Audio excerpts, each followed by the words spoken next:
Welcome back to another installment of Take a Pitch. Billy and I are here with a couple of guests today. We have Jim Campanis and Marc Lopez, both from the Rally Candle, which we'll get into a little bit later. If you guys want to introduce yourselves, go right ahead. Younger guys first, Jim. Oh, okay. All right, so I'm Jim Campanis Jr., and I go by Junior because my dad was a former Major League player, and then I was able to play professionally as well. Marc and I actually went to the same high school in Placentia, California, Valencia High School. And Marc and I were a couple years apart in age, but we have all the same mutual friends, and we've been able to meet and hang out and sort of get to know each other a little bit. And so through my baseball career, I ended up going from Valencia High School to, I got a full scholarship to USC. I was there with Brett Boone, with Jeff Cirillo, a couple of other notable names. And then from there, I was drafted by the Mariners in the third round. And I went my first team with the Mariners. Ken Griffey Jr. was my roommate. I got to catch Randy Johnson, played with Edgar Martinez, so 3 Hall of Famers right there. Played a summer ball team. I played on Team USA prior to USC, and I caught John Smoltz. So I kind of had like four Hall of Famers in my world there. Didn't know it at the time. They were just guys on my team, you know. And then I was able to play, got to the 40-man roster with the Mariners, went to Major League Camp 5 times and didn't make the team 5 times. But I ended up having, a career that I think, was cut a little bit short. I had 3 injuries in 3 of the most critical years you could play. And these were injuries that took me out for 2-3 months at a time. And it just was a wrong place, wrong time kind of a scenario. But I had a little bit of, let's just say bitterness of what sort of happened. And just a weird thing happened. I started writing some stories on Facebook about some fun things that I experienced and things my grandpa and my dad. Oh yeah, by the way, my grandpa was the GM of the Dodgers my entire childhood.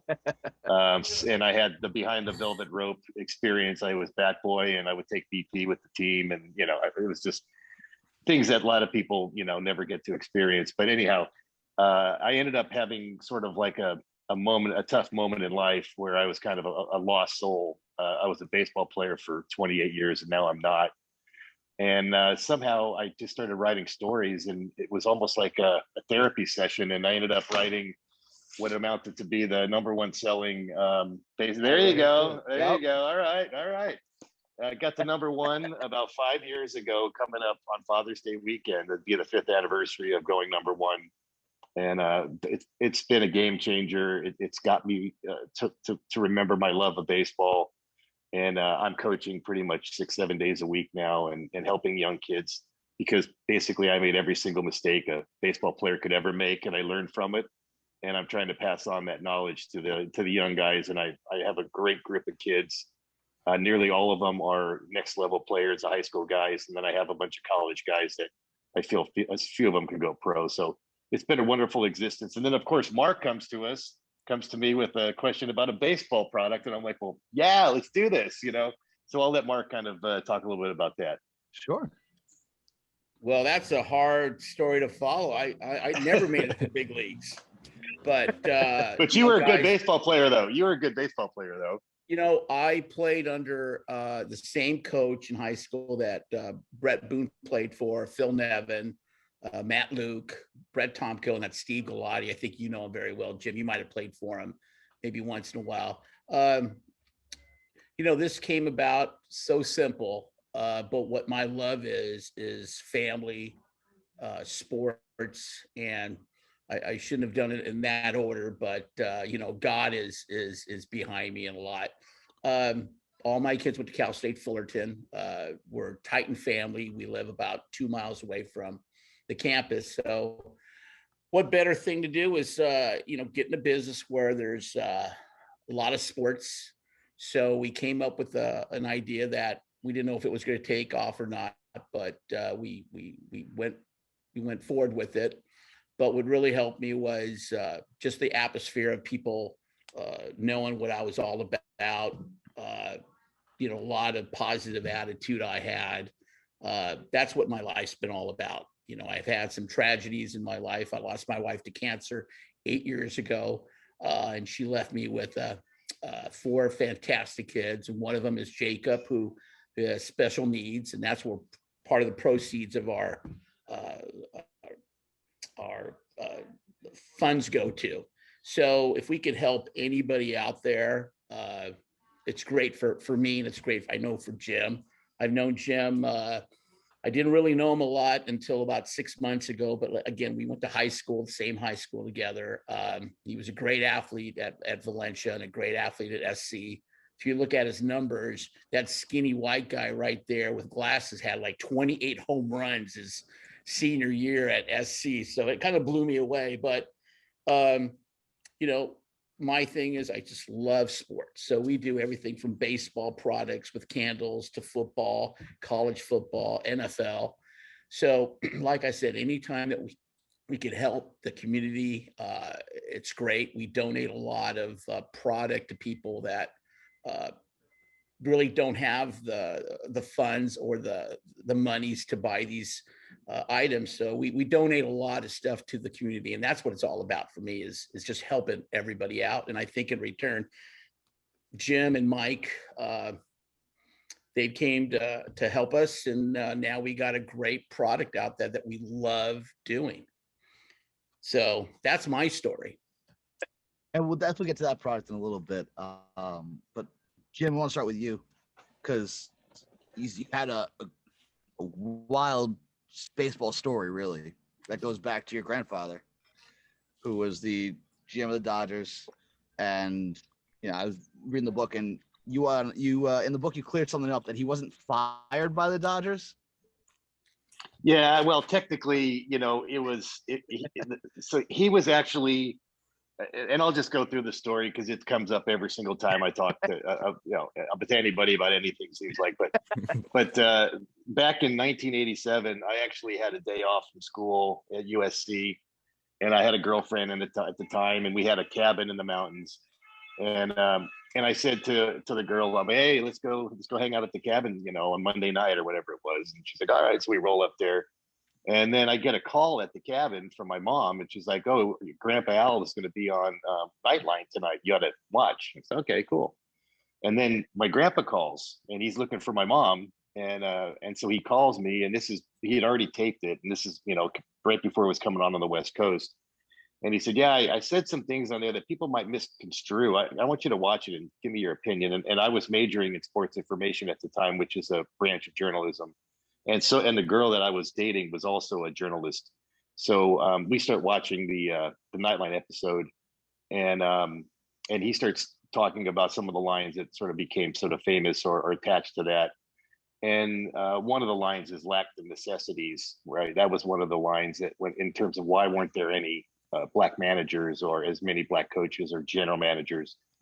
And when I heard him say necessities, I heard, because when I wanted money, like I wanted money for my prom in high school, and I'm like, hey, Grandpa, I need a couple bucks for this or for that. Like, can I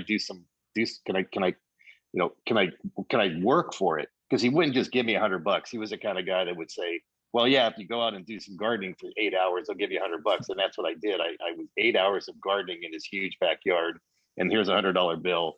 And back then that was enough to cover, you know, prom, right? So what I heard was lack of experience, and not lack of like mental capacity or capability. But the girl I was with, she was like cringing, and I'm like, wait, no. And then, you know, what he was trying to do was really defend baseball against the sort of attack by Ted Koppel. Mm-hmm. I actually ran into Ted Koppel, who was the host of Nightline, when I was working in radio at a big radio station in LA. He happened to be there promoting his book. And I cornered him in the hallway, told him who I was. We sat down for half an hour, and he could not have been more.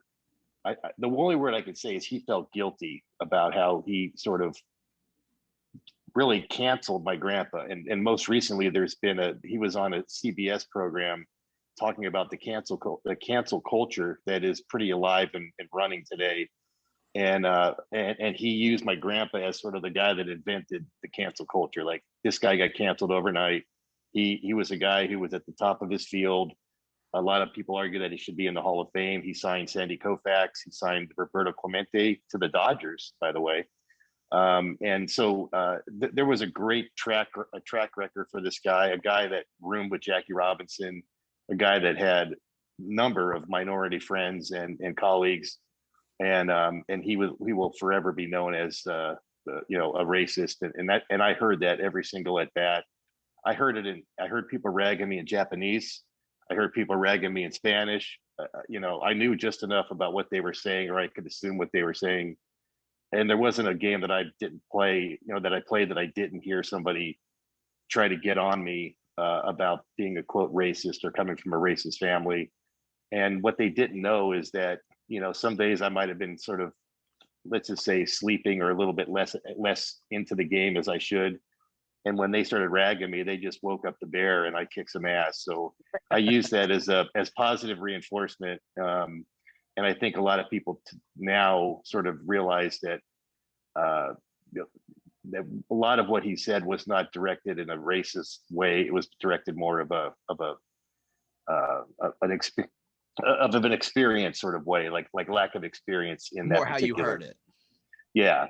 So again, I'm not in any way defending the way that the remarks were construed, but I do want people to know that he wasn't a racist person, and that he had plenty of friends and colleagues that reached out to our family when the Nightline incident hit.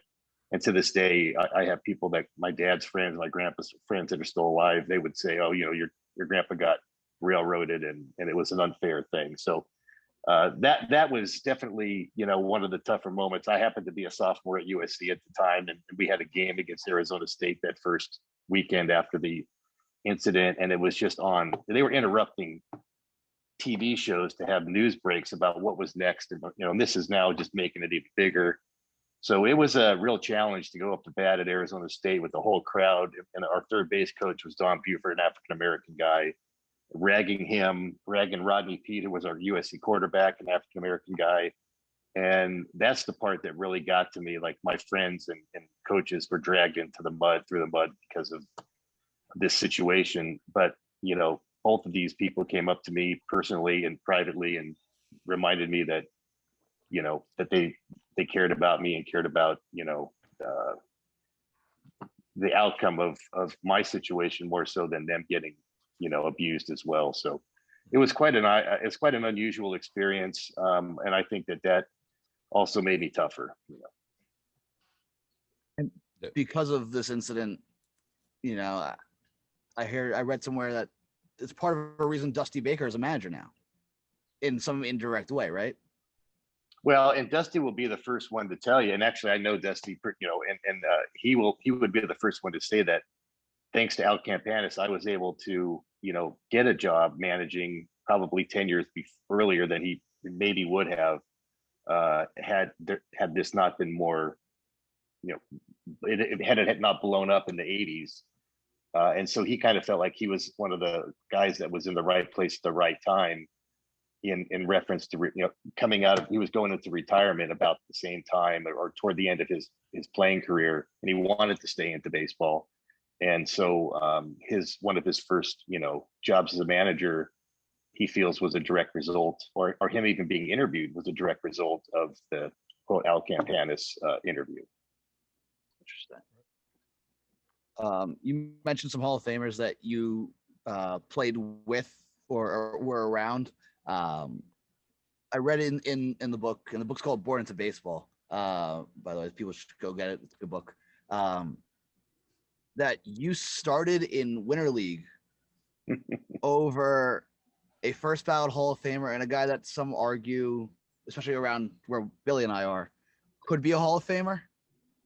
Yeah, it was a weird thing. I was on the 40-man roster for the Mariners, and they literally called me up and told me, okay, we have one game to go, and then we're going to get your flight arrangements and we'll get you up to Seattle. And that game, on the very third pitch of the game, the left-handed batter fouled the ball off and it broke my wrist right there. And I played the rest of the game because I didn't want to even consider that it was broken. I kind of knew, but I even got a base hit with a broken wrist. But after the game, they cut the tape off and it blew up like a balloon. I went to the hospital. It was cracked. It's a little bone in there called the pisiform. And so anyway, I have to have it casted up. They said, hey, we're not going to send you to Seattle. You're hurt. go home and rehab the hand, and then we'll send you to Puerto Rico for winter ball. And so I get to Puerto Rico, and I was already assured I was going to be a starter. But then I put my bag in my locker, and just to my right, I see this name that I saw, plenty of times on TV. He was in the All-Star game. His name was Ivan Rodriguez. And then this guy to my left, I'd never heard of the name. And the kid arrived, he was like 17. And he was asking me questions from day one, like, hey, what glove do you use? And why do you catch like this? And what do you do? And how do you throw? And so I kind of became as like sort of a little bit of a coach or a catching coach for him. He was just starting out. Anyway, that was Jorge Posada. So the arrangement was that the guy on the right, the guy that was Ivan Rodriguez, okay, and he did not want to catch. He had already caught like 150 games or 130 games in the season, and he wanted to just DH and lift weights, which he did. And he said maybe at the end of the season, getting close to spring, I'll want to get in some games. And I'm like, hey, thank you, man. So how many guys can say that they were the starter over the Hall of Famer Ivan Rodriguez and potentially a Hall of Famer and Jorge Posada? Like I can't think that there's anybody else on the planet that can say that. That's true. That's pretty awesome, actually. And you said you played for Team USA. Twice, yeah, out of high school and then also out of USC. Now, I read also that you were getting close to the Olympic team. Yeah, and that happened my junior year out of USC. And by the way, I still have the record for most RBIs in the season from USC my junior year, and I'm second to McGuire in home runs in a year. And that happened in 1988, which was an Olympic year. And the head coach was the head coach at Stanford, and one of the assistants was the coach at Cal. And I played them a lot, and they saw me, and I played real well against them. And then the third coach was the pitching coach out of LSU, and we played against them in a tournament, and I hit a home run off of them. And so three of the four coaches saw me play, and I was invited to go to the sort of USA tryout, and I had a good tryout. And we had a 40-game preseason before the Olympics. And at that moment, the Mariners were like, no, we don't want you to go. We want you to sign, and we want to send you right to this team in A-ball in San Bernardino, and forget the Olympic thing. And I'm like, well, dude, like this, it's like a dream, And so we were going back and forth with the Mariners. And then finally it was like right around August. And the USA coach, who was the Stanford coach, and his catcher, who's a good catcher, there was going to be some, like, we weren't sure, there was like an uncertainty whether I was going to be an alternate or the other catcher was going to be an alternate or what have you. So I said, you know what, I need to go with what's for sure. I told the coach, I said, no, nothing personal or anything, but I need to go play with the Mariners. Like, that's something that's certain. And he understood. And so I left the next day. And when I arrived, they gave me some bad news. They said, hey, we decided we're not going to let you play because that will count a year towards your free agency eligibility. So you're going to watch for the next month. And I'm like, dude, I just left the USA team, and I had already signed the deal, so I couldn't unsign it. So that was my first step into pro baseball, as I already had a strike against me by the Mariners. And I don't have a lot of nice words for that organization. So I struggle even watching a Mariner game to this day. So. Oh, man. Do you think Team USA can win gold this year? It's a weird thing, the way they have it set up. When I played, everyone was an amateur, so we were all, and this is a team that had Jim Abbott on the team, the lefty pitcher, and Tino Martinez was a great Yankee hitter. And everybody in the lineup, everyone on the team was really good, but we were all amateurs. And so we would get our butts kicked by Cuba because those guys were basically all professionals in their country, but they weren't paid like professionals. And then like Japan was all guys that were like us. They were our age. They weren't pros yet. Same with Korea, same with Chinese Taipei, or they were called back then. I think they're back to Taiwan now, but so there was so at the Olympics now, you're allowed to be a pro, but now they're selectively having, so for example, I think it's the Cardinals first round pick, Matt Liberatore. Yeah. So he's one of the Olympic pitchers. Well, he's got a chance to pitch in the big leagues this year, but most likely he would be in AAA right now. So it's just a different animal. I still think though that the countries that have the most major leaguers are the ones that are gonna be good. So I look at USA, I look at Puerto Rico. I think Puerto Rico's their own country. I think Yeah. I've got to double check on that. Also, Dominican, they're going to probably be really good, and so is Japan.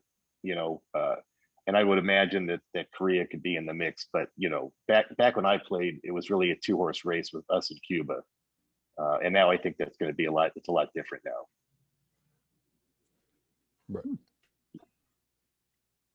Mark, did you ever go and watch Jim play, knowing that he was from the same high school as you, or coaches talk about him? Because I know Billy and I have a teammate where he went to play at Fordham, and now he's in the Orioles minor league system. So I made it a point to go see him play.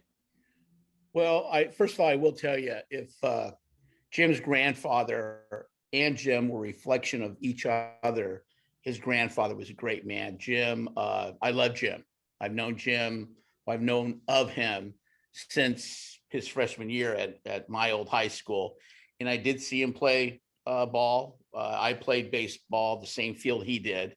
I was a shortstop and a second baseman, but I think back then Jim caught and maybe played some infield. Oh, shortstop back then, 100% shortstop. Yeah. Crazy, yeah, crazy. Jim was the man. And the funny thing, guys, is when he would play football and baseball, well, guess who was in the stands? Mr. Campanis and a guy named Tommy Lasorda. Oh, Tommy followed Jimmy in a lot of his games. The time I met Jim's grandfather, I think I told Jim, Jim played in it was a high school playoff game at Fullerton. I think you guys were playing Sunny Hills or maybe Fullerton High School.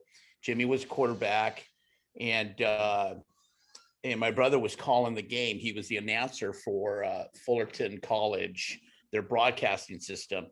So my brother tells me, "Hey, you'll never guess who's going to be here at halftime up in the booth." And I'm like, "Who?" He goes, "Well, Mr. Al Campanis and Tommy Lasorda." And I said, "I'm there," because I'm a big Dodger fan. Here we are right here, right?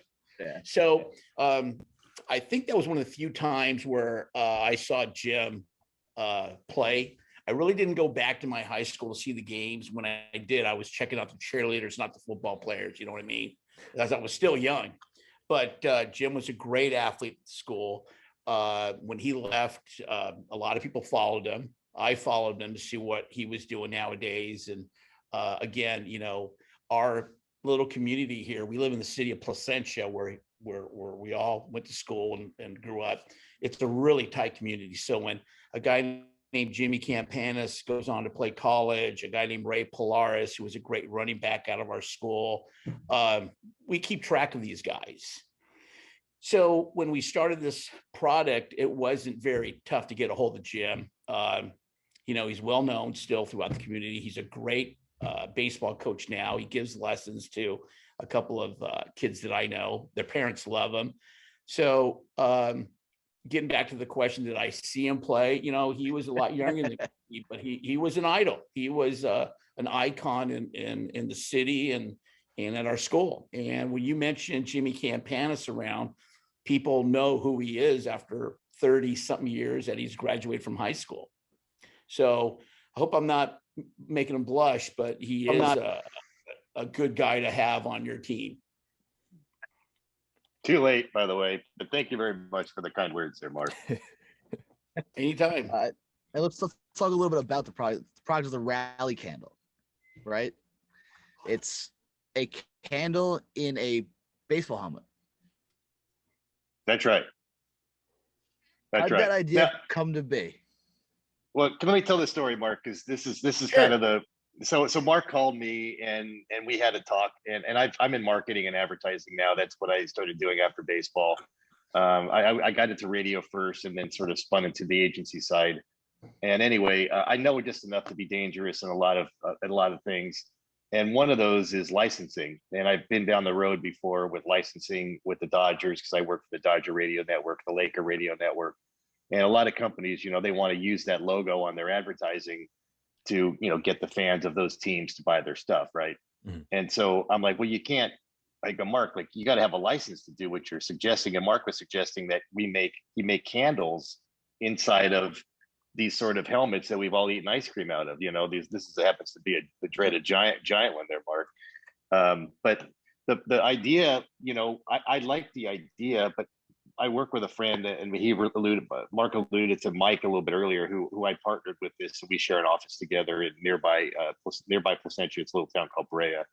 Anyway, so Mike thinks about this, and he's like, man, I buy candles just for the scent, and I have them burning in my house, you know, but I don't understand why I would want to put one in a helmet. And then it dawned on him.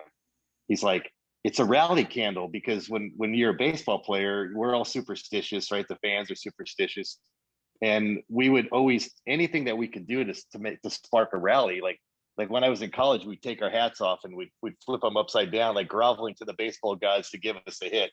Well, the helmet is upside down, right, with the way it sits. And so the idea was spawned, like, well, what if we turn this into the rally candle? So when your team needs a rally, you light the candle, but it's not going to work unless you believe it's going to work. You ignite the rally, right? You ignite the rally, but you got to believe. And so we just thought that would be fun, and just we could sort of tap into people's baseball superstitions, the nostalgia of baseball, and come from behind victories. But then we started thinking, well, let's really take this to the next level. So we, of course, were thinking about a website and how to market, you know, the product. And we went to a packaging guy, and we created a really cool box that the helmet fits in, and it has some like kind of interesting things like you know, how to use it. But of course, you know, the rally candle, to work, you got to believe. It's like one of the ground rules in order to make this thing happen. So we've only just launched this, you know, I think it's been about 3 weeks. Right now, we're getting about 400 website visits a day to our site through the social media advertising. I think that's how you guys found us. Yep. And so that's what Mark we partnered with Mark, and Mark partnered with us. Mark's got the product, Mark's got the know-how, the workforce, the ability to create, you know, the candles, and also to fulfill the orders. And then Mike and I are on the marketing side of the table, and we're out creating the ads and pushing them out to the public. So currently we're on Facebook and on Instagram, and so far, you know, things have been flowing pretty nicely. We're pretty happy with the beginning results here. And Mark, when I went to the website, there was something about, and you mentioned proceeds going to help the community as well as people with special needs. I saw. Sure. Do you want to talk a little bit to that? Sure. Like I mentioned before, I lost my wife to cancer about 8 years ago, and she left me 4 great kids. But one of them, my youngest son, Jacob Lopez, who is on that write-up on the site, mentally challenged, great kid, love him. Never played baseball, but he loves basketball. A little bit more simpler for him to dribble the ball than hit a baseball. But he goes to a great program, No Limits in Brea, which is 10, 15 minutes away from where I'm at now. And I fell in love with the program. I fell in love with helping kids and helping adults. Not only do I or do we help them, I'm also the maintenance company for the Ronald McDonald House here in Orange County. That is great for families who can't afford to stay at hotels or motels when their kids are being looked at the nearest hospitals. So we're involved in a lot of ways with special events, special need places. So what we thought was the proceeds go into a great organization. Jim and Mike are the ones that picked that one out, because I was more in favor of maybe my kid's place or the Ronald McDonald House, but maybe Jim could tell you why he picked that location or that organization. Well, I think the real reason was that you know, it just struck home. There's a good story, you know, about your son, about the fact that he's been able to live independently, to, you know, to take care of himself. A lot of things that, you know, most people take for granted. I know that that's a really, really big deal with people who are, you know, in your son's situation. And I think that, you know, when you told us that story the first time about your son, it just like sometimes in marketing we call it the that's it, like the that's it thing, right? So we were looking for a good program, and so what we ended up doing was finding, you know, the best autism charities, ones that give the most money to people in need versus to their administration just to get rich. Mm-hmm. And I think we've been able to identify and now are in the process of doing our first rounds of donations back. And again, it comes directly from the owner of this company's personal story. And I think that resonates to the public, you know, that we're not just, you know, here to make a buck. We're also here to, you know, help people out, you know. Right. Yeah, definitely awesome. struck a chord with me too. No, my mom was a special education teacher, and so all that just it hits home. Good. Yeah. Yeah. Billy, do you have anything? Yeah. I mean, this could be pretty deep, but it's for both of you guys. What does baseball mean to you? Go ahead, Mark. Yeah, let me go first because I know I won't be able to follow up on Jim's baseball stuff. I tell you, following after him, holy cow. Now I know how these guys felt after going on stage with Elvis and the Beatles. But yeah, baseball, what it means to me, baseball is not only good for a lot of people. I think what I love about baseball is just there's 9 guys on one team on the field, and they're playing against 9 other guys. And what I really think baseball brings to me, it just brings the mental aspect of sports. You're not just going up and down a court, throwing a ball, grabbing it. I mean, or throwing a football, catching it and tackling it. I mean, baseball, it's a thinking man's sport. I think, Jim, when I played for some great coaches, whatever position you're out there, you got a job to do. If you're right field, you're backing up a first baseman. If you're in center field, you're back. So what I find out is it's a mental game where you always got to be on your toes. And what that's done for me in life, it's done the same thing for life. You always got to be ready. You always got to be thinking ahead the next day, your lineup in baseball the next day. But for me in life, it's what am I going to do tomorrow, business-wise, family-wise, church-wise. And I think that's what baseball has brought to me. It brought love. It's brought character. It's brought business. It brought me Jim and Mike, 2 great people that have compassion for not only sports but the business. And I was honored when they wanted to pick a great charity for our donations to go to. Again, I wanted them to pick it out, but baseball, it just brings out the best in a lot of people, not just me. I'm honored when I get to walk on a baseball field. I do work for a lot of high schools around the district here. We do some special jobs on their baseball field. So when I'm working on a baseball field like Valencia, where we went to school, in El Dorado, which is another 2 or 3 miles up the road, where Brett Boone played, Matt Luke, Phil Nevin, a beautiful field. And what gave me the honor was that field, that high school field, was voted the #1 high school field in the nation back in December. And I do work. So that really made me feel not only great for the school, but it made me feel great for myself. There's nothing better than being awarded for something you've done. And we don't get a lot of awards at our age, but for this to happen, it was fantastic. Awesome. I guess, yeah, well, now I'm going to have a tough time following that one. Jeez. But so I will take this a little bit, a lot of the same sentiment, but you know, when you're like 4 years old or 3 years old, like you have like moments of memory, right? From now. And all those moments for me was baseball, you know. And one of my first memories, my dad was traded to the Royals, and now I'm on the field, Kauffman Stadium, which they still play in. My dad was an original Royal, and then played there through the '71 season. And I was a little kid in a cut down Royals uniform on the field for like the father-son game or something.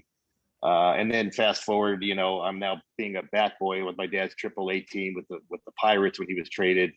And then, you know, my grandpa's in this big role, and we would go to the grocery store, and there was like, Mr. Campanis, can you know, like I'm like, my grandpa's and he's on the news all the time. And so like baseball was just like, that was the family business, you know, that was our family business, you know.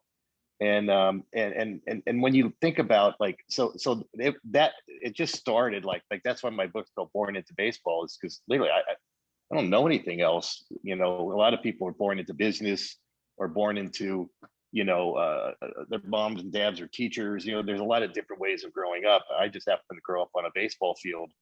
And when I started getting older and coaching, I realized there's a lot more beautiful things in the game, like, you know, this symmetry of the game. You know, if the bases were 63 feet instead of 60 feet, the game would be totally different, or 90 feet rather. And the mound was 3 feet back versus where it is at 60 feet 6 inches. And home plate was, you know, 20 inches, which some days when you watch TV, that you think it is 20 inches with these crappy umpires.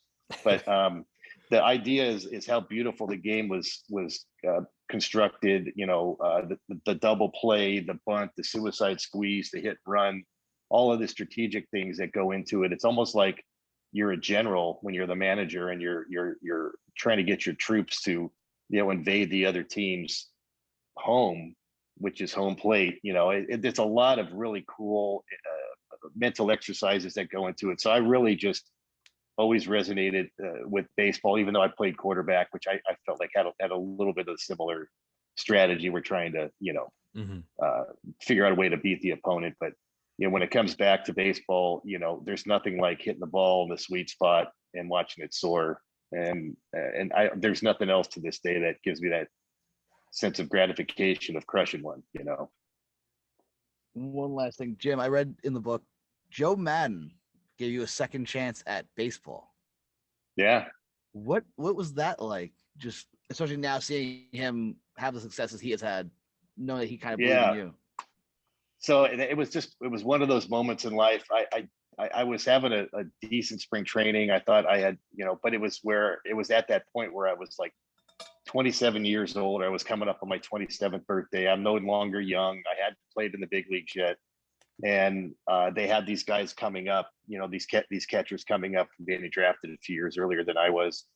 And there just wasn't enough room. So on the very last day of spring training, and this was in 1994, I was released by the Mariners on the last day of spring training, which couldn't be there's nothing worse. Now, like, all the teams are set up, and I had to drive like a 40-minute drive to drive back home. And I started driving back home, and I'm like, I have to tell my wife if I do that, you know, I have to tell her what happened. And before I do that, I'm just gonna, and I don't even know why, I just had this feeling like I'm just gonna drive to the Angels camp. It's not far from my where I was staying in Arizona.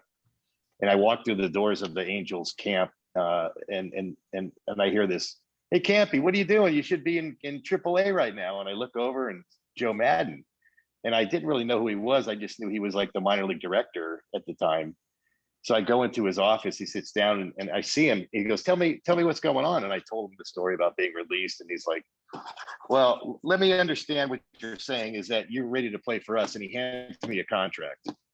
And I'm like, wait, what? He goes, yeah, like, go home, go tell your wife that you are now with the Angels, and you need to report to Southern California in 48 hours. We have a brand new team there, and we need a guy like you to come in. And he was honest. He's like, if you remember that movie Bull Durham, the lead actor was Crash Davis, an old catcher who was really sent there to help out Nuke LaLoosh become a major league pitcher.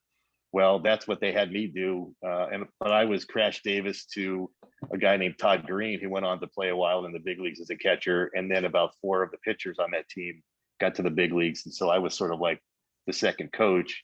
But Joe would come out all the time, and we would work together with the pitchers and the catchers. and he kind of treated me like a fourth coach on that team. And then I one time he just offered up. He said, you know why I've been, you're so, I was so interested in getting you into our organization. He goes, your grandpa was a mentor to me when I was just starting coaching. And I have to say that, I felt like I owed him. And thank God you're good, because I was going to sign you no matter what anyway, just because I felt like I owed it to your grandpa. But my grandpa would come out to see me play when he was still alive back then, and it wasn't far from his home. And him and Joe had a chance to sort of reconnect. And so when Joe got the job with the Tampa Bay Rays, I became a Rays fan. People say, like, who's your favorite team? And I go, well, wherever guys are that I know. So I like the Yankees, and maybe you guys aren't so much Yankee fans, but how can I hate on the Yankees when Aaron Boone, one of my best buddies from baseball, Aaron is the little brother of Brett, and Brett was a teammate of mine for 3 years. And I remember having a bowl of cereal when Aaron was about 8 years old, watching cartoons with him. And now this guy's the manager of the Yankees, So anyway, needless to say that I'm an Angels fan now with Joe Madden, and wherever he ends up going, that's where I'll be rooting for sure. That's awesome. And have all these guys gotten their rally candles? Not yet. We're still in the process of getting the candles marketed. But we actually, one of the ideas that our friend Mike had was on the way out of the stadium, they often hand you gifts, like for coming to the game. So we're trying to get the Angels, you guys out there, Angels listening, buy 40,000 of these, because California is going to be letting the stands to be full on the 15th. So go ahead, Angels promotion department, give us a call. Mark, can you make 40,000 Angels candles? Can we do that? We can do that overnight. Okay, let's do it. I want to ask you guys something now. Is that okay? Yeah, of course. And Jimmy knows the numbers. It seems for every 3 or 4 Dodger Angel helmets we sell, the ratio about 10 to 12 Yankee or Met helmets. Tell me, why do you think that is happening? I know I love the game. I know Dodger fans and Angel fans are crazy, but the numbers are just so different. Tell me, why do you think New York loves their sports more than they love their that we love our sports here in LA, Orange County? Billy, I'll let you start with that one. I don't know. It's a good question. I mean, I think a lot of it has to do with the Mets are doing well. When the Mets are doing well, all those bandwagons start coming out. They start getting all the merch. But the Yankees always do well. They're not doing too high right now, but they always got their fans. So that's what my opinion is. And I guess I'd say similarly. I speaking as a Mets fan, I know Billy's a Mets fan as well. We're massive Mets fans. We love the hope that there is, especially this year with Steve Cohen coming in. There's a hope that the culture is turning around. Now, from what I see on social media, at least with the Angels, there's no hope that the culture's turning around because there's no pitching there. Again, it's just how I'm seeing it. Dodgers, I'm sure they're always, people love the Dodgers out in California. A bunch of my friends are Dodgers fans, and they make it known to me. But with the Mets, at least, it's that new regime, the hope that it is. Could be just the timing. And the Yankees they'll always draw sales wherever you go. Well, one thing Mark forgot to mention is that we're seeing a lot of Yankee and Mets helmets being purchased from people who do not live in New York.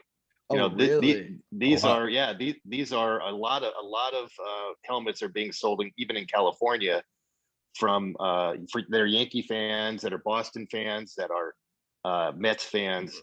So you got to remember, and then when we do see some Dodger and Dodger helmets going out to the East Coast, and because there's that Brooklyn connection, a lot of there's a lot of fans that still in fact, my grandpa was a player on the Brooklyn Dodgers, back in the 40s. And so so there's still like a little bit of reverberation of being the fan base of the Brooklyn Dodgers, but the Angels, they just don't have the same appeal. Maybe in Millville, New York, or New Jersey, where Trout's from, there's some Yeah, Angel yeah. fans. But aside from that little community, we're not seeing a whole lot of Angel traction back east. Hey, Interesting. Jim, I got a question for you, if that's okay. What was your grandfather's relation with Jackie Robinson? Did he sign him? Did he play with them? Yeah. So I'll just tell you, this is just a quick story from the book, and I know you guys are running a little long, but I'll just give you the quick formal. So Jackie Robinson was, there was a big search out by Branch Rickey to not just be a good player, but also to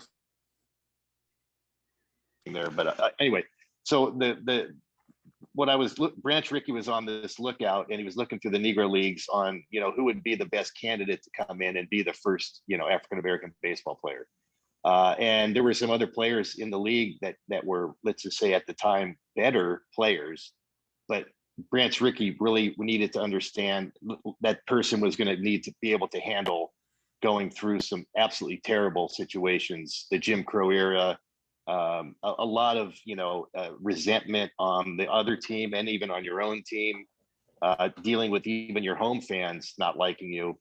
And so that's where Jackie Robinson ended up getting the call. I think that was one of the number one reasons that, here's a UCLA educated guy. That was another reason. So anyhow, Jackie signs with the Dodgers, and the first thing they do in 1946, the year before he was on the Brooklyn Dodgers, they sent him to Montreal, and he was on the Montreal Royals, which is the Dodgers AAA team back then, the Brooklyn Dodgers AAA team.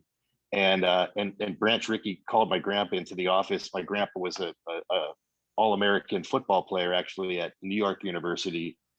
Branch Rickey liked the idea. He was one of the like just a handful of college graduates back then. And he said, "Hey, I'll make a deal with you. You go and play shortstop in AAA this year. And you teach Jackie Robinson how to play second base, because he's never played second base before. He was a center fielder, he was a shortstop, but he's never played second base. And I need you to teach him the three ways that you do a double play. And you need to, and then I want you to just mentor him. My grandpa was a little bit older at the time, let me say 28 or something. I want you to mentor him, and I want you to stay with him on the road. I want you, so my grandpa was Jackie's roommate on the road. So now Jackie has a good year, and boom, he's in the big leagues, and then the rest is history. And obviously we know some of the issues that he went through, right? In his first few years in the big leagues. Well, at about the time in 1943, my dad was born. So now you think about it, it must have been the early 50s before the Dodgers moved to LA. And my dad had show and tell in his classroom. He was like second or third grade or whatever it is. And so he asked my grandpa, he said, "Hey, Dad, can you get me a Jackie Robinson baseball or a bat, a signed bat, so I could use it for show and tell?" And my grandpa's like, "Sure. Hey, I won't see him for a couple of days. What day do you need it?" He's like, "Oh, Dad, I need it like Thursday by at 10 a.m. when my show and tell speech is supposed to happen." "Okay, I'll make sure I get it to you before then." So my dad is looking at the clock, and it's like, dang, my show and tell is supposed to come. So the teacher calls him up, and he does the tell part. He talks all about Jackie Robinson and how my grandpa was his roommate and how they're friends, and how he's become like this great player and an icon in the world, right? A sports icon. And then his teacher said, well, where's the show? And he goes, "Oh, well, there's my dad right now." And he sees my dad through the classroom window. The teacher opens the door, and in walks in Jackie Robinson himself. Wow. So he shows up as the show and tell part, and he spoke to the class, and then he agreed to basically set up like an autograph table, and the kids from all the other classes heard Jackie Robinson is in the third grade class, and they all came in, and he signed autographs. So my dad he always says, like, when I was 9, I was the big man on campus for about a month over there at that Brooklyn elementary school. And so who Charlie Steiner is, right? The guy that used to be on ESPN. He's now the Dodgers radio announcer. He actually calls my dad show and tell. Like every time he sees them, he's like, "Hey, show and tell, what's up?" It's like an inside joke on that great story. Talk about a show and funny. tell king right there. Yep, that's right. Wow. That's crazy. Why don't you just let everybody know where we can get a rally candle? Well, Mark and I, we started the rallycandle.com. It's the rallycandle.com. If you have, want to just check it out, we have all 30 teams that you can pick from. And in fact, we have a way where you can only pay one, right now we're doing a free shipping promotion. So if you type in, we're doing it for Father's Day. So if you type in Dad 21 or Rally 21, those are the Facebook and Instagram promo codes. You'll be able to get free shipping, and you'll be able to get your rally candle out to you in about a week. So the rallycandle.com, and you can also learn about our charitable endeavors there. You can learn a little bit more about us, sort of how this thing started, and of course the ground rules, where ignite the rally. You got to believe, and if you don't believe, it's not going to work. So every day I post at least one or two comeback victories on our Facebook and Instagram pages, just to demonstrate there are people out there that they believe that their team is going to win in the last couple innings, and inevitably they will. But you need that candle to make sure. That's All awesome. good. You guys, thanks for coming on, and wishing you guys nothing but the best going forward with the rally candle. And hopefully more stories from you, Jim, as well. All Max, right. Thanks a lot, guys. Billy, it Thank you, was an dude. honor to be on your show. And anytime you need any of those 30 teams, you let us know, right, Jim? Yes, but hang on. Let's not forget, Mark has some other cool things, like a really killer. Here's the mini USC football helmet. Okay. And then he's got the baseball as like the advanced version. That's a little prototype we got going here. Another sort of rally candle concept that we're messing with. So Mark's filled with a bunch of great ideas. So I think we'll get back with you guys when we have another offering that might be of interest to you guys for your show. Sounds like a plan to me. Awesome. That was awesome Thank you. chatting with you guys. Thank you guys. Awesome. All right. Thanks a lot. Thanks. Have a good day. You too.